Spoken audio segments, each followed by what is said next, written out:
आज का सूत्र संदर्भ। कौशल नरेश के पास बदरेक नाम का एक महाबलवान हाथी था। उसके बल और पराक्रम की कहानियां दूर दूर तक फैली थी। लोग कहते थे युद्ध में उस जैसा कुशल हाथी कभी देखा ही नहीं गया था। बड़े बड़े सम्राट उस हाथी को खरीदना चाहते थे, पाना चाहते थे। बड़ों की नजरें लगी थी उस हाथी पर। वो अपूर्व योद्धा था हाथी। युद्ध से कभी किसी ने उसे भागते नहीं देखा। कितना ही भयानक संघर्ष हो, कितने ही तीर उस पर बरस रहे हो और भाले फेंके जा रहे हो, वो अडिग चट्टान की तरह खड़ा रहता। उसकी चिंगाड़ भी ऐसी थी कि दुश्मनों के दिल बैठ जाते थे। उसने अपने मालिक कौशल के राजा की बड़ी सेवा की थी, अनेक युद्धों में जिताया था। लेकिन फिर वह वृद्ध हुआ और एक दिन तालाब के कीचड़ में फंस गया। बुढ़ापे ने उसे इतना दुर्बल कर दिया था कि वह कीचड़ से अपने को निकाल न पाए। उसने बहुत प्रयास किए, लेकिन कीचड़ से अपने को न निकाल सका, सो न निकाल सका। राजा के सेवकों ने भी बहुत चेष्टा की, पर सब असफल गया। उस प्रसिद्ध हाथी की ऐसी दुर्दशा देख सभी दुखी हुए। तालाब पर बड़ी भीड़ इकट्ठी हो गई। वो हाथी पूरी राजधानी का चहेता था। गांव भर में उसके प्रेमी थे। बाल वृद्ध सभी उसे चाहते थे। उसकी आंखें और उसकी व्यवहार से सदा उसकी बुद्धिमानी परिलक्षित होती थी। राजा ने अनेक महावत भेजे, पर वे भी हार गए। कोई उपाय ही नहीं दिखाई देता था। तब राजा स्वयं गया। वो भी अपने पुराने सेवक को इस भांति दुख में पड़ा देख बहुत दुखी था।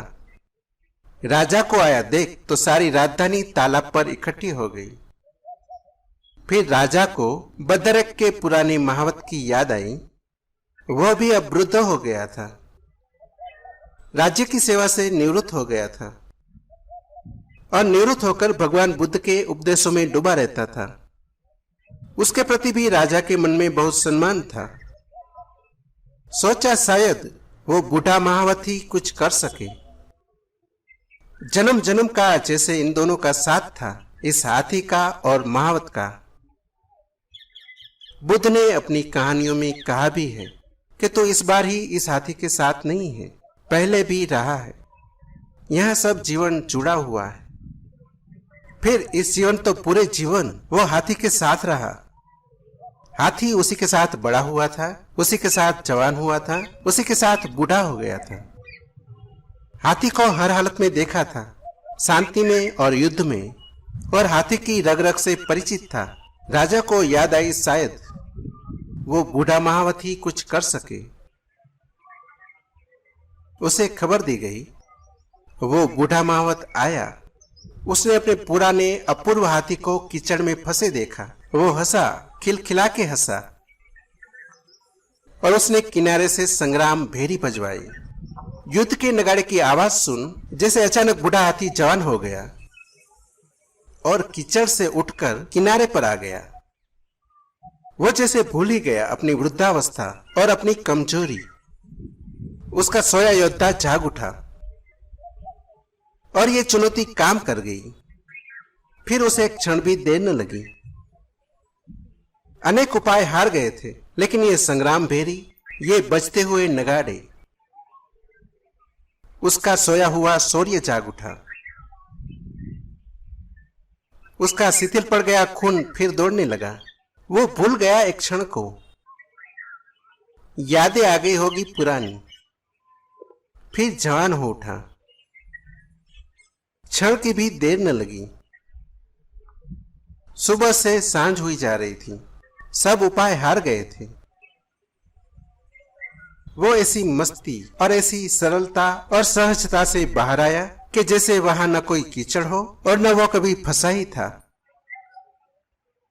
किनारे पर आकर वो हर्षोन्माद में ऐसे चिंगाड़ा जैसा कि वर्षों से लोगों ने उसकी चिंगाड़ सुनी ही नहीं थी। वो हाथी बड़ा आत्मवान था। वह हाथी संकल्प का मूर्त रूप था। भगवान के बहुत से भिक्षु भी उस बूढ़े महावत के साथ ये देखने तालाब के किनारे पहुंच गए थे। उन्होंने सारी घटना भगवान को आकर सुनाई। और जानते हैं भगवान ने उनसे क्या कहा? भगवान ने कहा, भिक्षुओं, उस अपूर्व हाथी से कुछ सीखो। उसने तो कीचड़ से अपना उद्धार कर लिया, तुम कब तक कीचड़ में फंसे रहोगे? और देखते नहीं मैं कब से संग्राम भेरी बजा रहा हूं। भिक्षुओं, जागो और जगाओ अपने संकल्प को।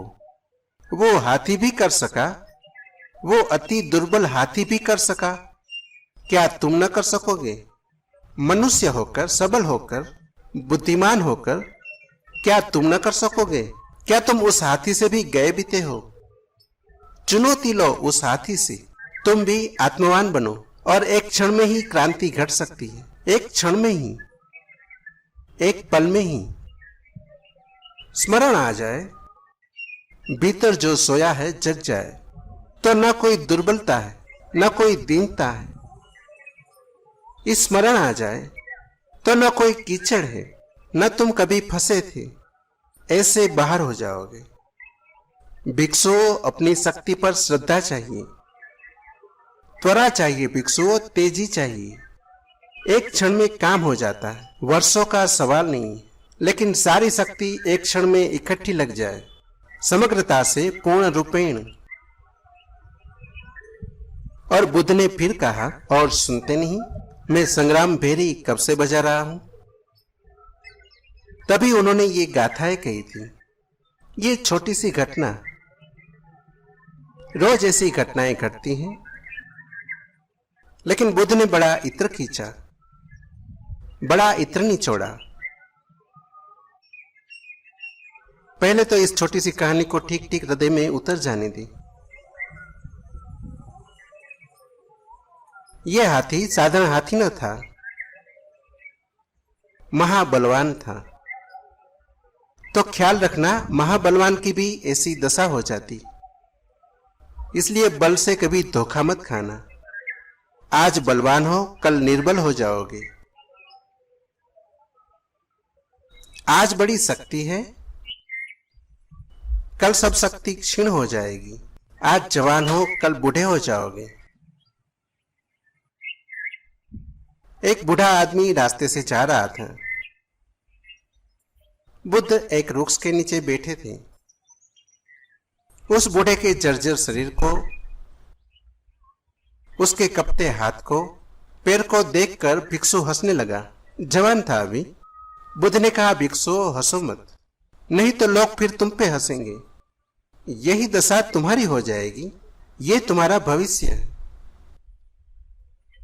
इस बूढ़े को इस भांति चलते देखकर हंसो मत।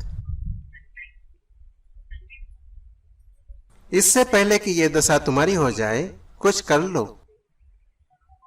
हंसी में तो कहीं ये भाव छिपाई है कि ये मेरे साथ कभी ना होगा। देखते नहीं, किसी को हारा देखते हो तुम हंसते हो। तुम ये कभी सोचते नहीं कि जो हार आज इस आदमी की हो गई, कल ये भी जीता हुआ था। आज जो चारों खाने चित पड़ा है, कल न मालूम कितने लोगों को इसने चारों खाने चित किया था। तुम आज हो सकता है किसी की छाती पर बैठे हो।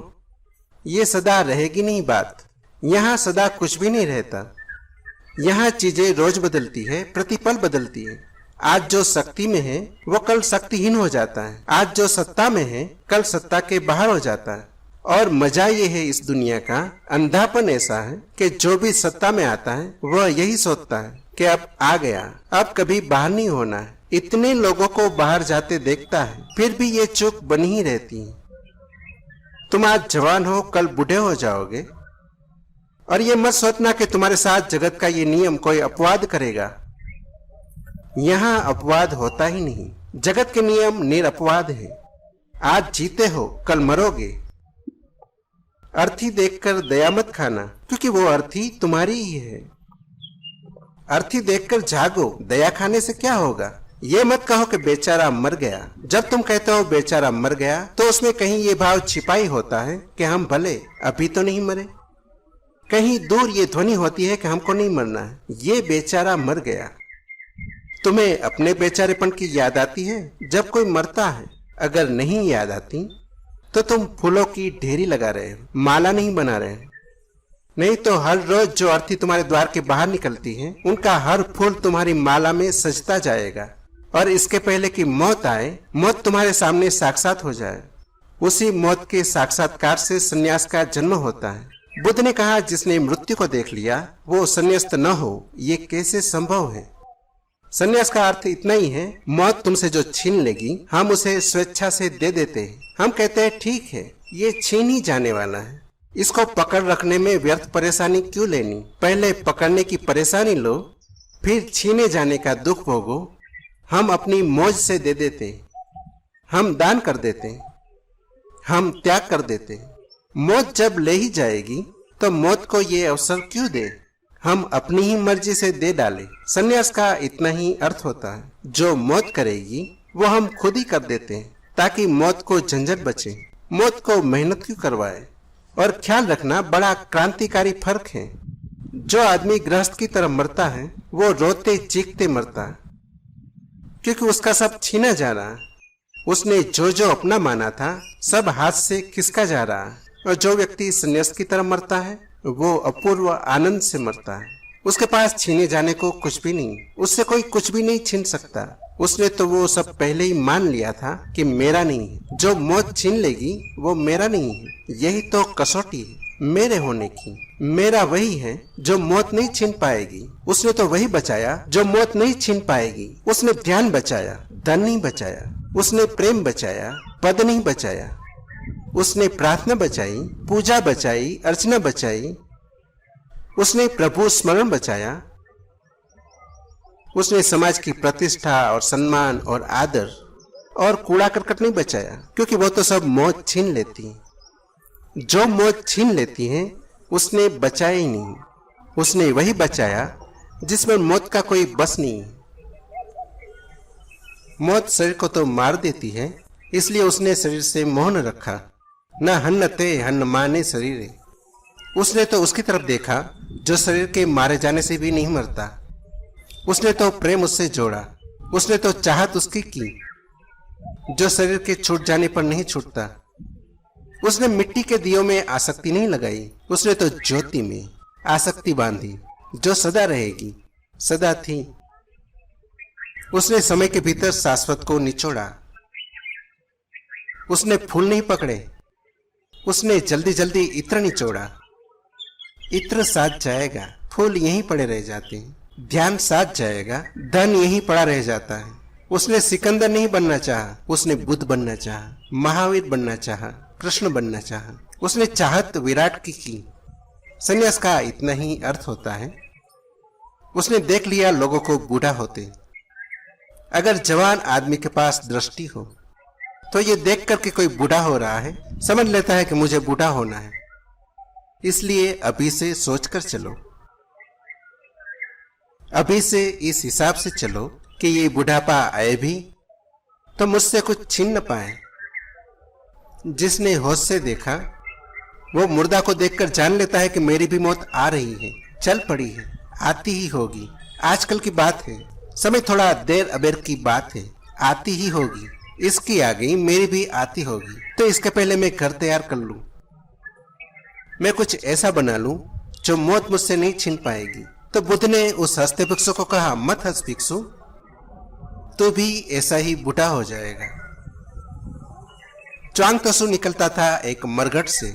एक खोपड़ी पड़ी थी, उसका पैर लग गया। सुबह थी, धुंधल का था, अभी रोशनी हुई नहीं थी, सूरज निकला नहीं था। उसने झुककर प्रणाम किया उस खोपड़ी को, साष्टांग लेटकर नमस्कार किया।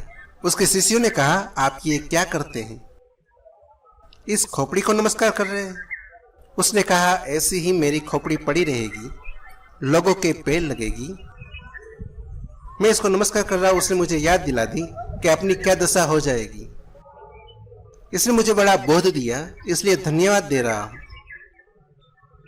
और फिर ख्याल रखो, उसने अपने शिष्यों से कहा, यह खोपड़ी किसी साधारण आदमी की खोपड़ी नहीं, क्योंकि वो मरघट बड़े लोगों का मरघट था। जैसे दिल्ली में राजघाट, ऐसा बड़ा मरघट था।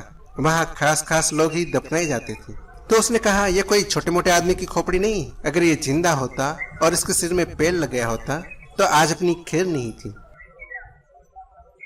ये बड़ों की ये हालत हो गई। तो च्वांगतसु ने कहा, मैं फकीर, मेरी क्या हालत होगी, जरा सोचो तो। उसने खोपड़ी उठा ही ली। उसने फिर जिंदगी भर खोपड़ी को साथ रखा। वो जहां जाता खोपड़ी को अपने पास रखता। लोग जरा पूछते भी कि ये खोपड़ी किस लिए फिरते हैं। ये जरा अच्छी नहीं मालूम होती। देखकर भय भी लगता है, बेबस है। वो कहता है कि यही अपनी हालत हो जाएगी। इसको देखकर अपनी याद बनी रहती है। इसको देखकर चलने लगा हूँ, ये मेरी गुरु हो गई। ऐसी छोटी छोटी घटनाओं से जो निचोड़ता चले इत्र को, वही ज्ञानवान है। वो हाथी बूढ़ा हो गया था। सबको बूढ़ा हो जाना है। महाबलवान ठीक निर्बल दशा में पहुंच जाते हैं। महाधनवान ठीक दीन दशा में पहुंच जाते हैं। बड़े शक्तिशाली ऐसी शक्ति खो देते हैं कि तुम्हें भरोसा ही ना आए। नेपोलियन जब हार गया और उसे सेंट हेलेना के द्वीप में कैद कर दिया गया, तो एक सुबह वो घूमने निकला है। छोटा सा द्वीप है जहां उसे कैद किया गया। द्वीप से भाग भी नहीं सकता, इसलिए उसे द्वीप पर घूमने फिरने की सुविधा है। एक घसियारन घास की गठरी सिर पर लिए हुए आ रही थी। पगडंडी है छोटी, और नेपोलियन का डॉक्टर उसके साथ है। सम्राट था नेपोलियन, कैद में था तो भी डॉक्टर उसको दिया गया था, उसके साथ रहे, उसकी चिकित्सा करें। डॉक्टर ने घसियारन को आते देखा तो वो चिल्लाया कि ओ घसियारन, रास्ता छोड़, देखती नहीं कौन आ रहा है। लेकिन नेपोलियन ने उसका हाथ पकड़ा और कहा, क्षमा करे डॉक्टर, तुम्हें होश नहीं है। वे दिन गए, हम रास्ता छोड़ दे। वो दिन गए कि मैं आल्प्स पर्वत से कहता कि हट जा, तो आल्प्स पर्वत भी मेरा रास्ता छोड़ देता। आज घसियारन भी मेरा रास्ता क्यों छोड़े? आज कोई कारण नहीं है। और नेपोलियन किनारे हटकर खड़ा हो गया, घसियारन को रास्ता दे दिया। समझदार आदमी रहा होगा। ऐसी दशा हो जाती है जिनके लिए हिमालय रास्ता दे देता है, उनके लिए घास वाली भी शायद रास्ता न दे। और ये दशा सबकी हो जाती है। ये दशा होनी ही है। यहां कुछ भी स्थिर नहीं है। इसलिए यहां जिसने स्थिरता का बोध बनाया वो ना समझ है। तो पहली तो बात, वो महाशक्तिवान हाथी जिसकी कहानियां दूर दूर तक फैली थी, बूढ़ा हो गया था और एक दिन तालाब के कीचड़ में फंस गया, जो युद्धों में नहीं फंसा था कभी। जिसको फंसाने के लिए न मालूम कितने षड्यंत्र और जाल किए गए थे, न मालूम कितने व्यूह रचे गए थे कि मार डाला जाए, क्योंकि वो कौशल नरेश की ताकत था। उसकी वजह से कौशल नरेश जीते थे युद्धों में। जो हाथी सैकड़ों हाथियों के बीच घिरकर फंसा नहीं था कभी, वो आज एक साधारण सी तालाब की गंदी कीचड़ में फंस गया है। हाथी फंसाने को आए थे तो न फंसा पाए थे, आज कीचड़ फंसाने को उत्सुक भी नहीं है। कीचड़ को कुछ लेना देना भी नहीं है और फंस गया है। ऐसी दीन दशा हो जाती। मन सभी को ऐसा धोखा देता है। मन मूढ़ता का सूत्र है। मन की जिसने सुनी वो मूढ़ रह गया। मन की जिसने मानी वो कभी जान नहीं पाया। मन न जानने की दिशा में ले जाता है। मन आंखों को धुएं से भरता है। बुद्ध बार बार कहते हैं अपने भिक्षुओं को कि पिछले जन्म में मैं भी ऐसा ही फंसा था, उसके पहले भी मैं भी ऐसा ही उलझा था। भिक्षु तुम निराश न हो, हताश न हो। मैं पहुंच गया देखो, ऐसे ही उलझा था। मैं निकल गया देखो, ऐसे ही उलझा था। तुमसे भी ज्यादा मेरी उलझन थी, तुमसे भी बड़ा मेरा पाप था, तुमसे भी बड़ी मेरी नासमझी थी। तुम हताश मत हो। अगर मैं निकल आया तो तुम भी निकल आओगे। मेरे निकल आने में तुम्हारे निकल आने का सबूत है, क्योंकि मैं तुम जैसा आदमी हूं। हिंदू और बौद्धों की भगवान की धारणा भिन्न है। हिंदू समझते हैं भगवान का मतलब होता है जिसने दुनिया बनाई। बौद्ध कहते हैं भगवान का अर्थ होता है जिसने दुनिया को जान लिया। बनाने बनाने का सवाल नहीं है, बनाई तो किसी ने भी नहीं है। जिसने दुनिया को जान लिया, जिसने ये जान लिया कि दुनिया कैसे काम करती है, जो इस रहस्य से परिचित हो गया, वो भगवान है। हिंदू कहते हैं भगवान पहले फिर दुनिया, बौद्ध कहते हैं पहले दुनिया फिर भगवान। भगवान दुनिया के अनंत अनंत अनुभवों के बीच उठा हुआ शिखर है, इत्र है। बहुत देखा, भटका, पाप किया, सब तरह की भूले, सब नरकों में गए, सब स्वर्गों में गए, सुख देखे, दुख जाने, सब तरह से, सब दिशाओं से जीवन को टटोला और टटोलते टटोलते टटोलते एक दिन वो घड़ी आई कि इस जीवन के पार उठ गए, ऊपर उठ गए, इस जीवन से मुक्त हो गए। इस मुक्ति का नाम भगवत्ता। ये छोटी सी घटना है। मैं चाहता हूं कि तुम समझो कि छोटी छोटी घटनाओं से खूब निचोड़ा जा सकता है। राजा ने पुराने महावत को बुलाया, सोचा शायद वही काम आ सके। पुराना महावत वैसा ही वृद्ध हो गया है जैसा हाथी। दोनों साथ साथ बड़े हुए, साथ साथ बूढ़े हो गए। दोनों के जीवन का संग साथ का अनुभव है, एक दूसरे से पहचान है, एक दूसरे को जानते हैं, एक दूसरे से बहुत गहरी मैत्री है, एक दूसरे से चेतना से संबंध है। जानता है बूढ़ा महावत कि इस हाथी पर कौन सी बात काम करेगी। इसने देखा है इसको युद्ध के मैदानों में। इसने कई बार वे क्षण भी देखे होंगे जब हाथी कमजोर पड़ा जाता था, लहू लुहान हो गया था और बजा नगाड़ा और हाथी भूल गया लहू लुहान, फिर दौड़ पड़ा, फिर जूझ गया। इसे याद हो गए वे दिन। ये जानता है इस हाथी को कि एक ही बात इस हाथी को बाहर निकाल सकती है कि इसका योद्धा जाग जाए, इसका संकल्प प्रज्वलित हो जाए। एक ही बात इसे बाहर ला सकती है कि ये भूल जाए कि मैं जीर्ण जर्जर देह हूं, इसे याद आ जाए कि मैं आत्मवान हूं। और ये बूढ़ा महावत जब से अवकाश प्राप्त हुआ, राजा की नौकरी से छूटा, तब से बुद्ध के सत्संग में रहा था। वो सत्संग भी शायद उसे ये बोध दे गया हो। ये कहानी जुड़ी है।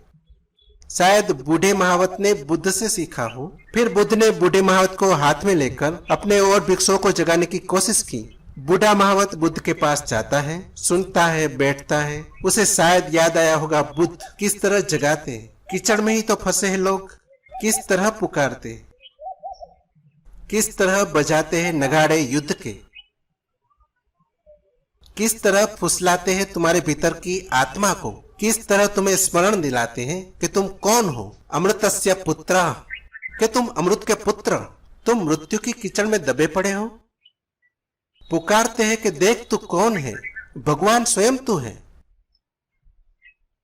और इस छोटी सी बात से नहीं छूट पा रहा है। इस भेद को समझना। बुद्ध न तो भय देते हैं न लोभ देते हैं। बुद्ध तो तुम्हें सिर्फ स्मृति देते हैं। इसलिए बुद्ध की भाषा में सबसे महत्वपूर्ण शब्द है वो है सम्यक स्मृति। तुम्हें स्मरण आ जाए कि तुम कौन हो। इस बूढ़े महावत ने शायद बुद्ध से ही ये बात सीखी होगी, निश्चित बुद्ध से ही सीखी होगी। इस हाथी को भी जानता था, फिर बुद्ध की चर्चाओं में सूत्र पकड़ आ गया होगा। आया बूढ़ा महावत। उसने अपने पुराने अपूर्व हाथी को कीचड़ में फंसा हुआ देखा। ऐसी दुर्दशा उसने कभी देखी नहीं थी, सोचा भी नहीं था, सपने में नहीं सोचा था। ये अपूर्व शक्तिशाली हाथी इतना दुर्बल हो जाएगा कि कीचड़ से भी न निकल सके। जो किसी भी युद्ध व्यूह से बाहर निकल आया था, उसे एक दिन कीचड़ के साथ मात खानी होगी। वो हंसा। क्यों हंसा? हंसा होगा देखकर जगत की स्थिति। ऐसे सबल दुर्बल हो जाते हैं, ऐसे धनवान दरिद्र हो जाते हैं, ऐसे सम्राट भिखारी हो जाते हैं, ऐसे जवान थे अर्थियों पर लग जाते। हंसा देखकर कि ये भूल कैसे गया। अपना स्मरण इसे न रहा कि मैं कौन हूं। कैसे ये विस्मृति हुई। बड़े युद्धों का विजेता, हाथियों में सम्राटों जैसा सम्राट, ये हस्तिराज, इससे भूल कैसे हो गई। ये आज कीचड़ से नहीं निकल पा रहा है। इसे अपनी स्मृति बिल्कुल ही चली गई, इसलिए हंसा होगा। और उसने किनारे से संग्राम भेरी बजवाई। बुद्ध के पास यही सीखा होगा। युद्ध बाजे बजवाए। जानता था इस हाथी को कि शायद ये संगीत सुनकर उसे याद आ जाए। इस बूढ़े महावत ने बड़ी कला की, बड़ा होशियार रहा होगा, बड़ा बुद्धिमान रहा होगा। बैंड बाजे बजवा दिए। उन बैंड बाजों की चोट हाथी भूल ही गया होगा कि कैसी कीचड़, कैसा तालाब। एक क्षण को जैसे सारी बात विस्मृत हो गई, भविष्य अतीत सब विस्मृत हो गया। उन बैंड बाजों की चोट में वर्तमान में आ गया होगा, देह को भूल गया। जाग गई भीतर की स्मृति कि मैं कौन हूं, महाबलशाली हो गया। युद्ध के नगाड़ों की आवाज सुन जैसे अचानक हाथी फिर जवान हो गया और कीचड़ से उठकर किनारे पर आ गया। बुद्ध का बड़ा प्रसिद्ध वचन है, तुम वही हो जाते हो जो तुम सोचते हो कि तुम हो। पुरानी बाइबल कहती है, एज मैन थिंकेथ, जैसा आदमी सोचता है वैसा ही हो जाता है। तुम्हारा विचार ही तुम्हारी नियति है, तुम्हारा विचार ही तुम्हारा भाग्य निर्माता है। सोचता था कमजोर हो गया, बूढ़ा हो गया तो बूढ़ा था। अब इस नगाड़े की आवाज में भूल गया और याद आ गई पुरानी, और सोचा कि मैं महाबलशाली, मैं हस्तिराज, मैंने इतने युद्ध देखे, इतने युद्ध जीता। भूल ही गया, कीचड़ इत्यादि कैसे छूट गया पता ही नहीं चला। छूटने की चेष्टा भी न करनी पड़ी, उस स्मरण में ही मुक्ति हो गई। इसलिए बुद्ध कहते हैं सम्यक स्मृति मुक्ति है। तुम्हें याद आ जाए कि तुम कौन हो, तुम परमात्मा स्वरूप हो। अहम ब्रह्मास्मि, जैसे उपनिषद कहते हैं कि मैं ब्रह्म हूं,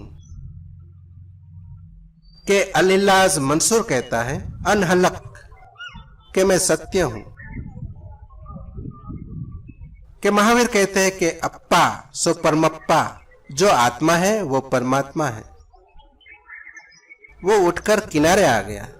इतनी सरल बात, ऐसा चलाया जैसे कीचड़ इत्यादि थी ही नहीं। वो जैसे भूल गया अपनी वृद्धावस्था, अपनी कमजोरी।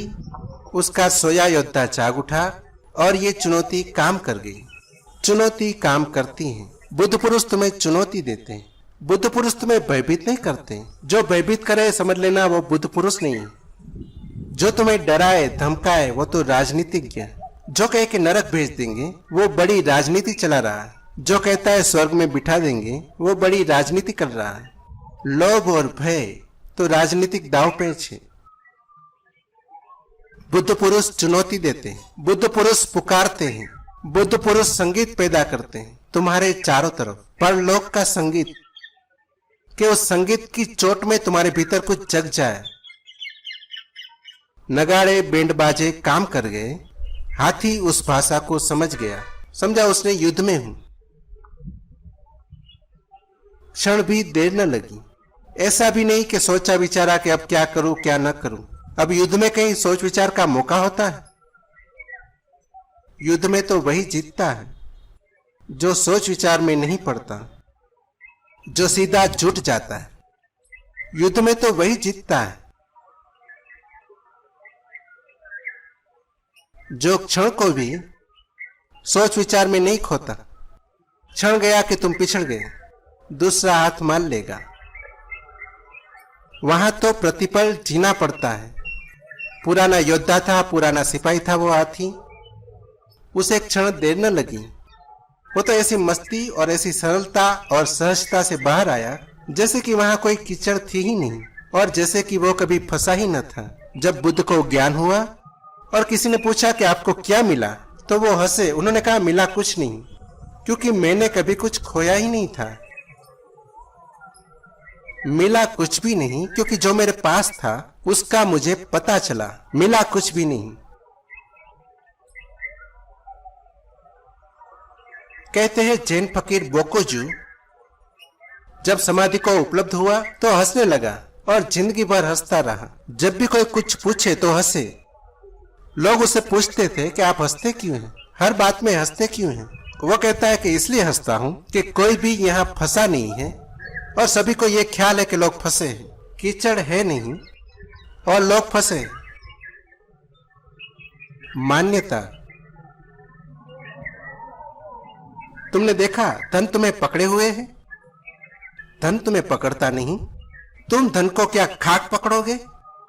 कैसे पकड़ोगे? सिर्फ एक भ्रांति है। धन तुम्हारा नहीं है। तुम तो नहीं थे तब भी धन था, तुम नहीं रहोगे तब भी धन रहेगा। जमीन का टुकड़ा कहते हो मेरा है, तुम्हारे होने से कुछ लेना देना नहीं। जमीन को पता ही नहीं कि आप कब आए कब गए, कुछ पता ही नहीं। जमीन का टुकड़ा तुम्हें नहीं पकड़ता, तुम कैसे पकड़ोगे? बस सिर्फ एक ख्याल है मेरा, और सारा ख्याल ख्याल का मजा है। ऐसी सरलता और सहजता से मिलती है समाधि। संसार से आदमी ऐसे ही निकल आता है, सिर्फ स्मरण आ जाए, आत्मस्मरण आ जाए। इसलिए मैं भी तुम्हें संसार छोड़ने को नहीं कहता, क्योंकि मैं कहता हूं पकड़ ही नहीं सकते। पहली तो बात, तो छोड़ोगे कैसे? छोड़ना तो नंबर 2 होगा, पहले तो पकड़ना होना चाहिए। इसलिए मैं तुमसे भागने को भी नहीं कहता। भागोगे कहां? जागने को कहता हूं। यह हाथी जाग गया, ये बैंड बाजे की चुनौती इसे जगा गई। बस जागो। आकर किनारे पर ऐसा चिंगाड़ा जैसा वर्षों से लोगों ने उसकी चिंगाड़ न सुनी थी। वे पुराने युद्ध फिर जैसे जीवंत हो उठे। चेतना तो कभी न बूढ़ी होती है न दुर्बल होती। चेतना तो न कभी जन्मती है न मरती है। और चेतना तो शाश्वत है, और चेतना तो सदा एक जैसी है, एक रस। वो हाथी बड़ा आत्मवान था, इतनी जल्दी याद आ गई। लोग भी इतने आत्मवान नहीं हैं, बड़ा संकल्पवान था। इतनी चुनौती में संकल्प जग गया, घोषणा हो गई, बड़ी जल्दी जागा। भगवान के भिक्षुओं ने जब ये बात भगवान को कही तो उन्होंने कहा, भिक्षुओं, उस अपूर्व हाथी से कुछ सीखो। उसने तो कीचड़ से अपना उद्धार कर लिया, तुम कब तक कीचड़ में पड़े रहोगे? और देखते नहीं मैं कब से संग्राम भेरी बजा रहा हूं। भिक्षुओं, जागो और जगाओ अपने संकल्प को। वो हाथी भी कर सका, क्या तुम न कर सकोगे? क्या तुम उस हाथी से भी गए बीते हो? चुनौती तो लो उस हाथी से। कुछ तो शर्माओ, कुछ तो संकोच करो, कुछ तो लजाओ। तुम भी आत्मवान बनो, और एक क्षण में ही क्रांति घट सकती है। एक क्षण में क्रांति घट सकती है, ऐसा महासूत्र बुद्ध ने दिया। जन्म जन्म का अंधेरा एक क्षण में कट सकता है। जिस घर में रात ही रात रही है जन्मों से, सदियों से, जहां अंधेरा ही अंधेरा रहा है, एक दिया जले, छोटा सा दिया जले, अंधेरा कट जाता है। अंधेरा ये थोड़ा ही कहता है कि मैं सदियों पुराना हूं, अभी नए नए दिए से कैसे कटूंगा। अंधेरे की कोई उम्र थोड़ी होती है। 1000 साल पुराना अंधेरा हो कि एक रात पुराना अंधेरा हो, कुछ फर्क नहीं पड़ता। जब दिया जलता है तो दोनों मिट जाते हैं। अंधेरे की कोई शक्ति होती नहीं। अंधेरा नपुंसक है, संसार नपुंसक है। जिस दिन आत्मा का दिया जलता है, कोई शक्ति नहीं रोकती। इसलिए बुद्ध ने यह न कहा कि क्रमिक विकास होता है। क्रमिक होता है इसलिए कि तुम आत्मवान नहीं हो, तुम हिम्मत ही नहीं लेते। तुम सीढ़ी सीढ़ी चढ़ो, ईच ईच सरको। जिनमें हिम्मत है वो छलांग लगा जाते हैं, एक क्षण में घट जाता है। अक्रमिक एक क्षण में बिना समय को खोए घटना घट सकती है। तुम्हारी त्वरा पर निर्भर है। इसलिए बुद्ध ने कहा एक क्षण में क्रांति घट सकती है। त्वरा चाहिए भिक्षु, तीव्रता चाहिए, ऐसी तीव्रता कि तुम्हारा संपूर्ण प्राण मन उसमें संलग्न हो जाए। अपनी शक्ति पर श्रद्धा चाहिए भिक्षु। बुद्ध कहते हैं अपनी शक्ति पर श्रद्धा। बुद्ध ये भी नहीं कहते कि बुद्ध की शक्ति पर श्रद्धा, क्योंकि बुद्ध की शक्ति पर श्रद्धा तो फिर किसी तरह का परालंबन बन जाएगी, फिर तुम परतंत्र हो जाओगे, और परतंत्रता संसार है। इसलिए बुद्ध कहते हैं अपो दीप भव, अपने दिए खुद बनो, अपने पर श्रद्धा करो। बुद्ध कहते हैं मैं तुम्हारी श्रद्धा तुम में जगा दूं, मेरा काम पूरा हुआ, मैं फिर बीच से हट जाऊं। और देखो मैं कब से संग्राम भेरी बजा रहा हूं, सुनो। तभी उन्होंने ये गाथाएं कही थी। आज इतना ही।